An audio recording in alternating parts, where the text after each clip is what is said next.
இப்போ இன்றைக்கி நம்ம வந்து ஆடி கூழ் பண்ண போகிறோம். இது ஆடி கூழ் இல்லாட்டி கும்மாயம்னு சொல்லுவாங்க. நம்ம இன்றைக்கி பண்ணுறது உளுந்து மாவு வெர்ஷன். இது சில பேர் பாசிப்பருப்பு மாவுலேயும் பண்ணுவாங்க. நான் எங்கள் வீட்டில் உளுந்து தான்.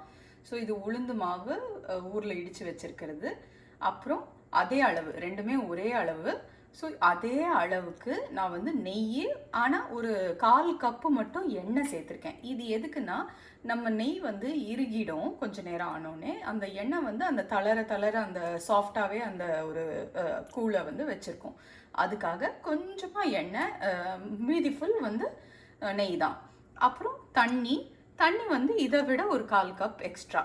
இதெல்லாம் 6 ounce கப்பு, இது 8 ounce. அதாவது 3/4 கப்பு மாவுக்கு 1 கப்பு தண்ணி அளவுக்கு கணக்கு. அதை நான் சூடு பண்ணி எடுத்துக்க போகிறேன் தண்ணி. அப்புறம் வெல்லமும் இதே இந்த தண்ணி எடுத்த அதே அளவு. ஸோ இது ரெண்டும் 1ன்னா இது ரெண்டும் 3/4 கப்பு. இப்போ அடுப்பு ஆனில் இருக்குது. நான் வந்து அதை ஊற்றிக்கிறேன். நெய்யும் எண்ணெயும் சேர்த்தது ஊற்றிக்கிறேன்.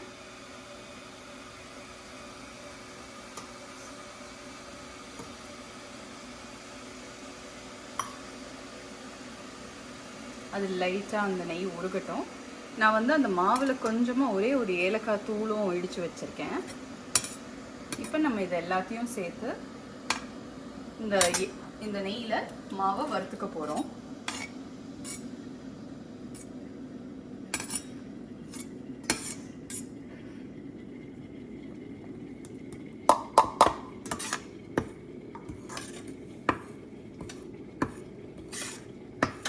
கொஞ்சம் வறுக்கும் போது அடுப்பு லோ ஃப்ளேமில் இருக்கட்டும்.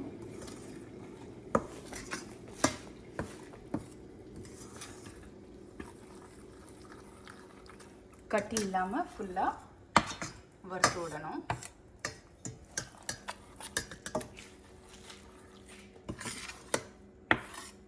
இது வந்து ஈஸி வெர்ஷன். நம்ம ட்ரெடிஷ்னலாக என்ன பண்ணுவாங்கன்னா, தண்ணியில் கரைச்சி வச்சு அல்வா கிண்டுற மாதிரி கிண்டுவாங்க. அதை விட இது ரொம்ப ஈஸியாக வரும். கண்டிப்பாக ட்ரை பண்ணி பாருங்கள்.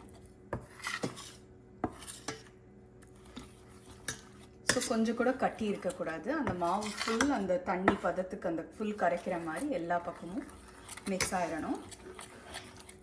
அது வறுத்துருச்சுன்னு எப்போ தெரியும்னா, லைட்டாக கலர் மாதிரி ஒரு நல்ல ஒரு மணம் வரும். அப்போ வந்து ஃபுல்லாக வறுத்துருச்சு மாவுன்னு அர்த்தம்.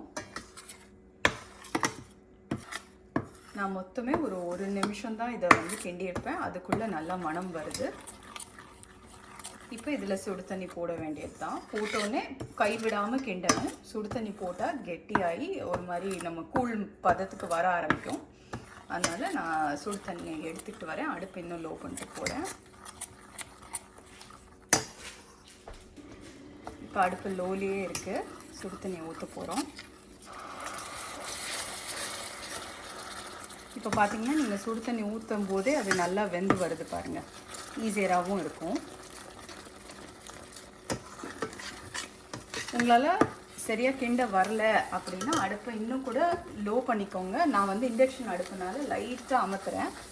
அமர்த்திட்டு இப்போ பார்த்தீங்கன்னா நல்லா கெட்டியாக வருது.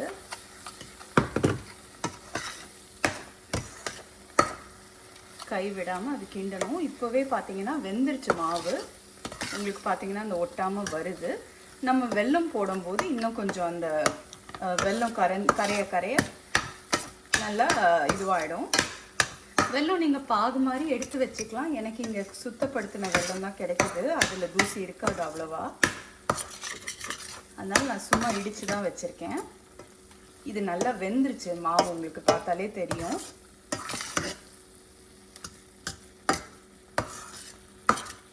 திரும்ப அடுப்பு ஆன் பண்ணிக்கிறேன். நான் வெல்லத்தை போடுறேன்.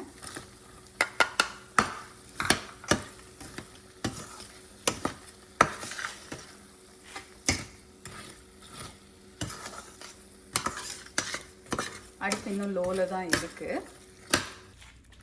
இப்போ நான் நல்லா கிண்டிட்டு எனக்கு வந்து இன்னொரு 1/4 கப் மட்டும் சுடு தண்ணி இப்போ சேர்த்துருக்கேன். எனக்கு கொஞ்சம் அல்வா மாதிரி ஆயிருக்கு இல்லையா, அதனால் கொஞ்சம் அதை லிக்விட் பண்ணுறதுக்கு ஒரு 1/4 கப் தண்ணி சூடு பண்ணி அதை ஊற்றி அதை சேர்த்து கிண்டிகிட்ருக்கேன். ஆனால் நல்லா நெய்யெல்லாம் பிரிஞ்சிருச்சு பாருங்கள். அப்போனாலே வெந்துருச்சு மாவு நல்லா. நம்ம கன்சிஸ்டன்சிக்கு தான் நான் அந்த தண்ணி போடுறேன். உங்களுக்கு அல்வா மாதிரி பிடிக்கும்னா அல்வா மாதிரியே சாப்பிட்லாம். இதை நம்ம இலையில சர்வ் பண்ணும்போதோ இல்லை தட்டில் சர்வ் பண்ணும்போதோ மேலே கொஞ்சம் நெய் மிதந்தால் நல்லாயிருக்கும்ல, அதுக்கு தான் இந்த லேசாக நம்ம எண்ணெய் சேர்த்துக்கிறது. சர்வ் பண்ணும்போது ஒரு ஸ்பூன் நெய்யை சூடாக அது மேலே போட்டு சர்வ் பண்ணிடலாம். இப்போ நம்ம ஆடிக்கூழ் ரெடி ஆகிடுச்சு. நான் அதுக்கப்புறம் இன்னொரு 1 நிமிஷம் தான் கிண்டினேன். நல்லா சேர்ந்து நெய் பிரிஞ்சு தனியாக வந்தோடனே எடுத்து வச்சாச்சு. நெய் நிறையா இருக்குதுன்னு நினைக்காதீங்க, இப்படி தான் சாப்பிட்டா தான் நல்லாயிருக்கும்.